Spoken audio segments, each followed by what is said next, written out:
Hola, soy Miguel Zapata Ferreira, profesor de literatura, cultura, lengua. He estado estudiando posibles respuestas a la pregunta ¿cuál es más difícil, el inglés o el español? Y también he considerado esta pregunta en relación con otras lenguas. Eh, en un video anterior he tratado el problema léxico y también he tratado el problema de la inflexión, los procesos flexivos del español. Ahora voy a hacer el mismo estudio con los procesos flexivos del inglés.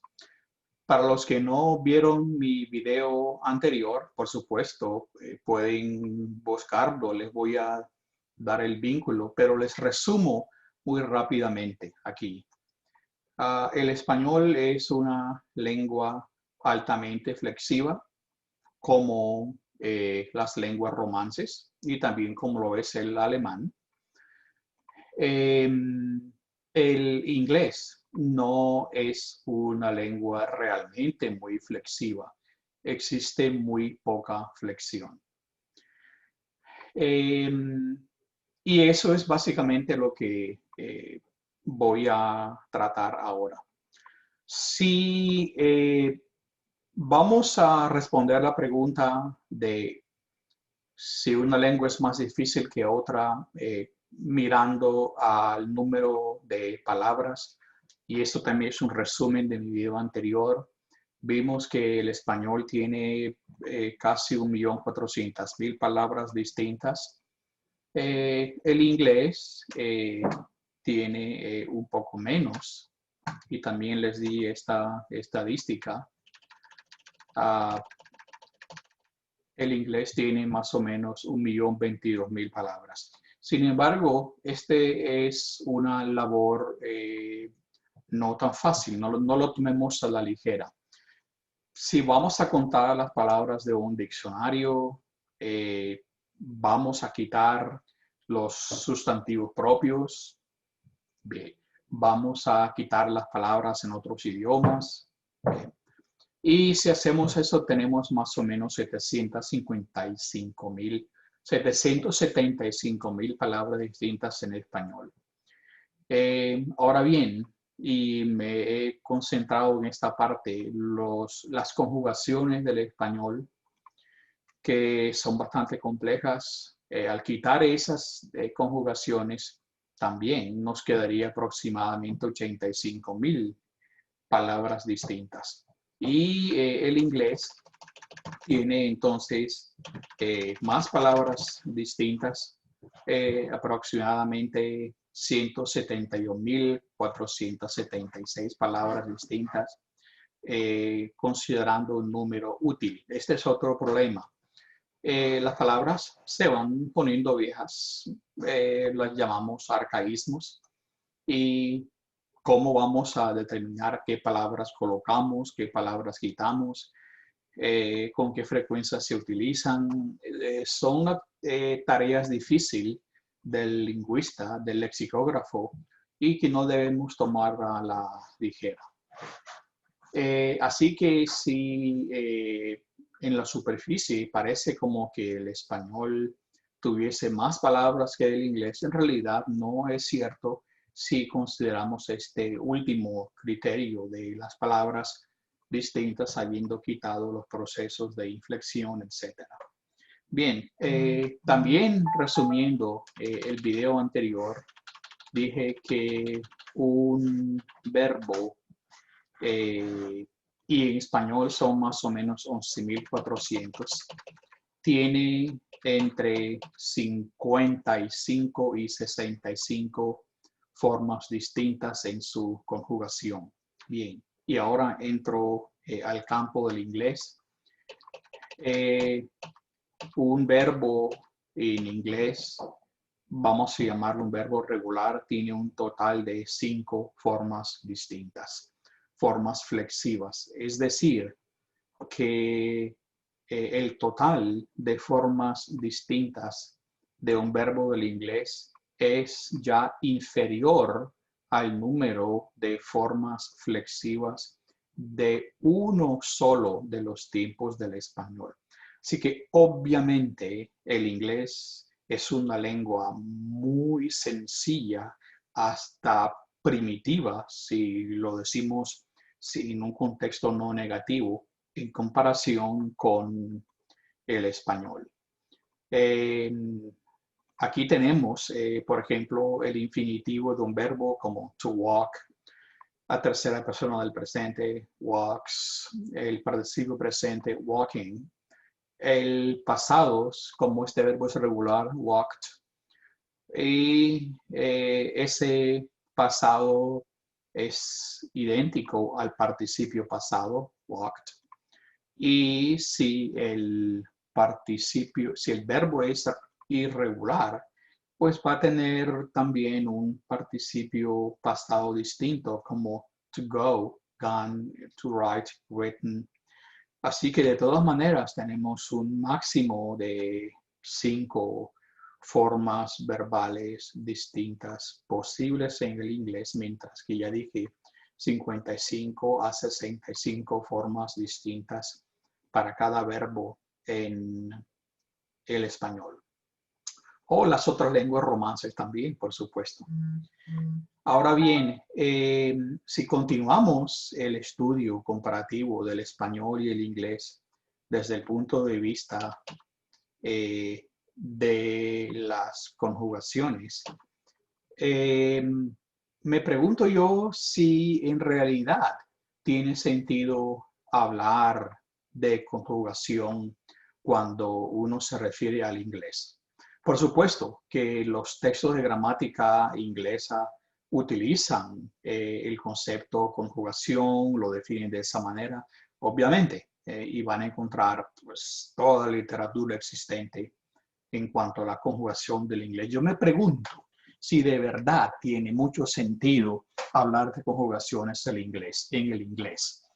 O por lo menos si aceptamos que existe el concepto de conjugación en inglés, tenemos que decir que a pesar de que sí existe, es un concepto muy distinto del que tenemos en las lenguas romances o otras lenguas germánicas como el alemán. Es por esto, miren, el presente del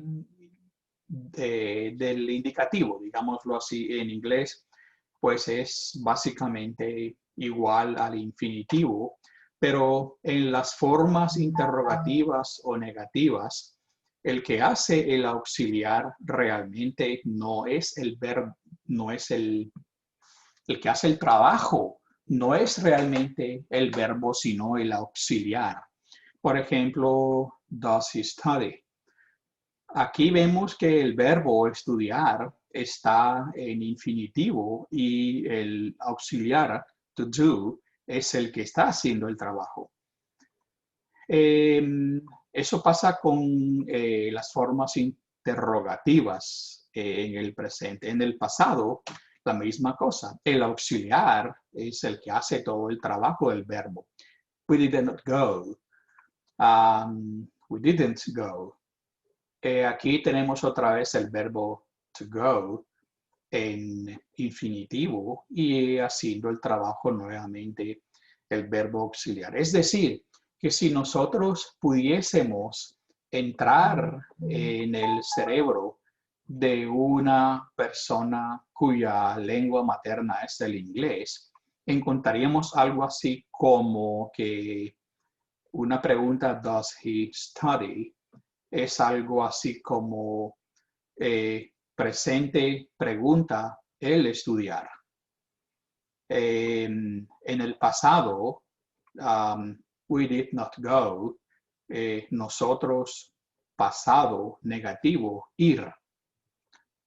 Y esta forma de usar auxiliares en vez de las conjugaciones verbales, por supuesto que se presenta en los demás tiempos. Miren el futuro usado con will. She will be here tomorrow. nuevamente, ella estar aquí mañana y la auxiliar will es el único que se conjuga y ese es el que nos da la idea de futuro. A propósito, esta es una de las razones por las que los estudiantes principiantes del inglés, cuya lengua materna es una lengua romance, tienen dificultades para los tiempos verbales. El estudiante principiante dice, does he studies? Por supuesto, quiere conjugar el verbo en presente. En el pasado, we did not went. Por supuesto, quiere conjugarlo en pasado o en el futuro. Y realmente no he escuchado esto, pero tiene sentido si a alguien se le ocurre decir, she will is here tomorrow. No existe, ¿no? Realmente esto es apenas tratando de ilustrar lo que puede estar en la mente de un hablante del inglés como lengua materna. El modo condicional potencial, exactamente la misma cosa. I would go, he would go, no he would goes, porque no está el verbo conjugado en potencial. El auxiliar es el que se conjuga. Y pasa algo similar con los tiempos perfectos. I have written, I had written. Aquí tenemos que el auxiliar to have, en este caso, es el que hace todo el trabajo y el participio pasado queda en su forma no conjugada, por supuesto. Es un participio pasado, es invariable. Así que la idea que estoy examinando es si es realmente válido hablar de conjugaciones en inglés. Y ya sé que hay miles de artículos que hablan de las conjugaciones del inglés, pero los quiero invitar a pensar en esta posibilidad. Y lo otro es que pues aceptamos que existe la conjugación, pero entonces no existe de una manera ni muy cercana al modelo de conjugación que tenemos en otras lenguas germánicas o las que tenemos, por supuesto, en las lenguas romances. Así que con 5 formas distintas en un verbo en el inglés, vamos a tener una tremenda facilidad para aprender las distintas inflexiones, formas flexivas, y al hablante del inglés se le va a hacer muy difícil aprender el sistema verbal del español.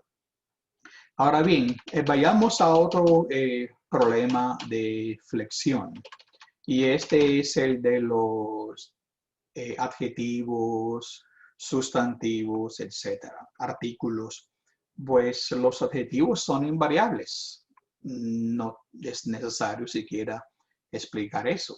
En español, el adjetivo, por supuesto, se concuerda en género y en número con el sustantivo al cual califica, define, modifica. Sí, es cierto que los adjetivos en español pueden tener 4 formas distintas, pero también hay un buen número de adjetivos que terminan en la vocal E o en las consonantes que tienen solamente una forma para el masculino femenino. Son lo que llamamos género común. Y hay muchos de estos adjetivos en realidad. Interesante es un estudiante interesante, es una estudiante interesante. Una sola forma para el masculino femenino. También los que terminan en consonante, el libro azul, la camisa azul. Y por supuesto, con las excepciones en este modelo en el que los adjetivos que se refieren a gentilicios y terminan en consonante, de todas maneras tienen una forma para el masculino y una para el femenino. Pero bien, lo que quiero decir es que en inglés son invariables y eso es bien sencillo. Los sustantivos, por supuesto, en inglés tienen dos formas, o singular o plural. En español ya sabemos que vamos a tener cuatro formas distintas, no siempre, si seguimos las reglas. Bien, entonces, podríamos decir que el inglés es una lengua muy poco flexiva, primitiva, sin querer decir nada negativo con esta palabra. Eh, Se acerca entonces un poco más el inglés, y esto les va a sonar como una locura, pero los invito a que piensen en esta locura. Eh, en cuanto a esas formas flexivas, o la carencia de formas flexivas, el inglés va a sonar muy parecido al mandarín chino o al japonés. En lo poco que he leído sobre esas lenguas, no soy un experto, lo digo abiertamente, es que no existen esas conjugaciones verbales. En japonés es lo mismo yukimasu, ir, y vamos a decir yo ir mañana, yo ir ayer, yo ir todos los días. Vamos a tener que poner alguna otra palabra, alguna otra adverbio para indicar el tiempo gramatical, porque realmente no existen. Les pido disculpas a los que conocen estas lenguas. Yo ya vuelvo y lo digo.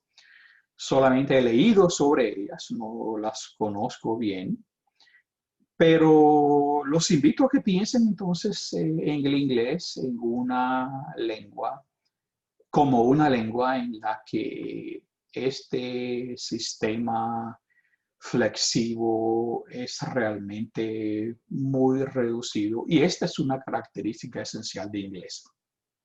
Entonces, voy a hacer otro video en el que trato ahora de responder la pregunta, ¿cuál es más fácil, el inglés o el español? Ya he dicho que desde el punto de vista de la inflexión es mucho más sencillo el inglés, y entonces, ¿en qué radica la dificultad del inglés si aceptamos que es una lengua difícil? Pues voy a empezar a dar respuesta en un siguiente video desde el punto de vista de su fonología y un concepto relacionado a su representación fonémica, es decir, mediante los grafemas, los dígrafos, lo que antes llamábamos su representación ortográfica. Bien, pues voy a invitarlos a que sigan este video relacionado todavía con la misma pregunta. Gracias.